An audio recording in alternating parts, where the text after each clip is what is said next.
So ayan, shoutout mga boss. Ito yung sistema ng transportasyon dito sa aking kinaroroonan.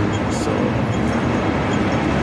dito sa video na to, ipapakita ko kung kaano kaganda yung transportasyon dito sa Hong Kong, lalo na sa pagdating ng kalinisan ng kalsada. Walang nagkalat. So ayan, kung napapansin nyo, karamihan ngayon na nandito city bus. So dalawang klase lang yung tumatakbo dito ng transportasyon sa Hong Kong na company. Yung isa, ito nga, city bus, at saka yung isa, yung KMB, yung Kowloon Motor Bus Company.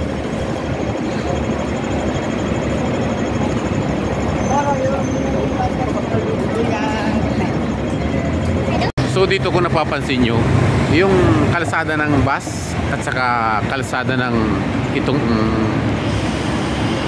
tram na to ay isa lang. Pero dahil sa mahigpit dito sa pagdating sa mga traffic violation sa sistema ng transport, hindi sila nagbabangayan sa kalsada. So the best talaga yung marunong kang mag-give way sa kapwa mo sa kalsada. Wala talagang tatalo. Isipin mo yung dinadaanan ng bus release, tapos dadaan yung tram. So ayan yung intersection. Walang tumatawid dito na nagmamadali, basta ang tumutunog ay yung mabagal pa na sound. So kung naririnig nyo itong tunog ng intersection ay mabilis, so ibig sabihin pwede ka nang tumawid. Kasi dito, pag tumawid ka ng yung ang tunog niya is mabagal at may pulis, pagkakaroon ka ng violation na jaywalking, at ang multa nga ay napakalaki, $3,000. So on the spot yun. So may mga tumatawid rin na nagmamadali, so hindi lang natsetsimpuhan ng pulis. So pag natsimpuhan ka ng pulis, pag umulta ka ng 3,000 violation, sigurado babaguhin mo na yung sarili mo. Kaya mahirap. Ito yung disiplina na kahit wala kang pulis na nakikita, sinusunod ang batas.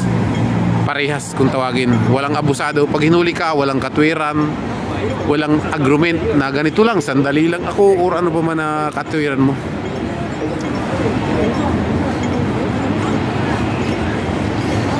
Kagaya niyan, yung sa malayo na yun, naka-stop. Tingnan niyo po, walang tumatawid.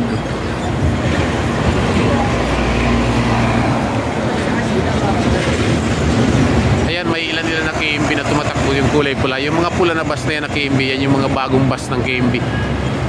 Yung mga different color na KMB, ito yun yung mga luma.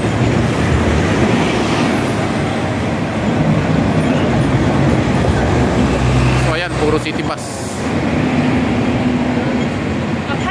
So hanggang dito na lang yung ating videos, at tayo ay may pupuntahan. So salamat sa maraming nanood. Salamat sa inyo lahat.